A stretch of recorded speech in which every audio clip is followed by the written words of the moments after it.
नवरात्रि की आपको हार्दिक शुभकामनाएं। माँ दुर्गा सदैव ही आपके साथ रहे, उनका आशीर्वाद आप पर बना रहे। आज मैं आपको चंद्रघंटा माता की कहानी लेके आई हूँ। उनका पूजा करने का विधि आपको पूरा बताऊंगी, किस तरह आपको उनकी पूजा करनी चाहिए, क्या क्या गलतियाँ आपको नहीं करनी चाहिए। नवरात्रि के तृतीय दिवस यानी कि तीसरे नौ दुर्गा को उनकी पूजा की जाती है। चंद्रघंटा माता का दिवस मनाया जाता है।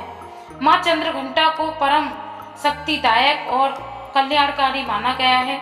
इनके मस्तक पर चंदा के आकार का एक घंटा बना हुआ है, इसलिए इन्हें चंद्रघंटा माता के नाम से जाना जाता है। अन्य विशेषताओं की बात की जाए तो इनके शरीर पर सोने के रंग का एक आभूषण है जो सदैव ही चमकता रहता है और इनको स्वर्ण रूप ही पसंद है, यानी कि सोने के कलर का इनको हर एक चीज पसंद आती है। चंद्रघंटा देवी के 10 हाथ हैं। इनके हाथों में वस्त्र अस्त्र विभूषित हैं और इनकी सवारी सिंह है, यानी कि इनकी जो सवारी है वो शेर है। नवरात्रि में चंद्रघंटा माता की पूजा का विशेष महत्व है। इन्हें मनाने के लिए आपको बहुत ध्यान रखना पड़ता है और इनकी मान्यता भी बहुत ज़्यादा है। मान्यताएं की बात की जाए तो जो व्यक्ति नवरात्रि में माँ चंद्रघंटा की पूजा विधि पूर्वक करता है, उनके अलौकिक ज्ञान की प्राप्ति होती है। इस पूजा की विधि देवी माँ अपनी उपासना से साहस और निडर बनाती है, यानी कि उनके अंदर कोई डर खौफ नहीं रहता।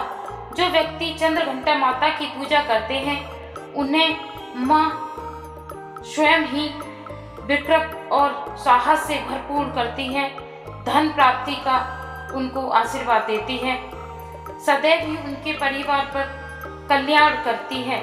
पूजा करने से रोग की मृत्यु होती है और उनके भक्तों को मुक्ति प्राप्त होती है। दुर्गा चालीसा का पाठ करने से भक्तों की हर मुरादें पूरी होती हैं और वह सदैव ही प्रसन्न रहते हैं। चंद्रघंटा माता की पूजा विधि अगर जानना चाहें तो कुछ इस प्रकार है। पूजा विधि प्रारंभ करने से पहले माँ चंद्रघंटा को केसर और केवड़ा जल से स्नान कराएं। इसके बाद उन्हें सुनहरे रंग के वस्त्र पहनाएं। इसके बाद माँ को कमल और पीले गुलाब की माला चढ़ाएं और उन पर फूल चढ़ाएं।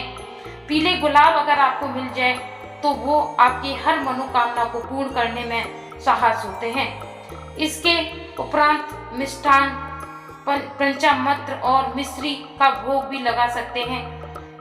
माँ चंद्रघंटा को प्रसन्न करने का मंत्र यानी उनकी प्रतिष्ठा मैं आपको बताऊंगी।